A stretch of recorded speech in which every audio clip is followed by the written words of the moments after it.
என்பதால் பல கடவுளுக்கு ஏற்புடையவர்கள் ஆவார்கள். இது ஆண்டவரின் அழைப்பாக்கு.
அக்காலத்தில் இயேசு அறையை நாம் சோதிக்கப்படுவதற்காக பாலைநிலத்திற்கு தூயார்கள் அழைத்து செல்லப்பட்டார்.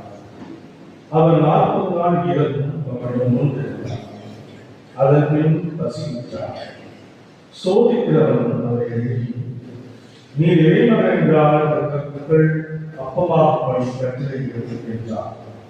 அவர் மறுபடியாக, மனித அப்பத்தினால் மட்டுமல்ல மாறாமல் கடவுளின் வாய்ஸ் ஒவ்வொன்றாலும் வாழ்வர் என மறைமுகில் எழுதியுள்ளதே என்றார்.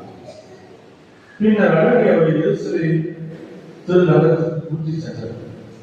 கோவிலின் உயர்ந்த பகுதியில் அவரை நிறுத்தி, நீர் இறைமகன் என்றால் கீழே குடி, கடவுள் அற்புதருக்கு உண்மை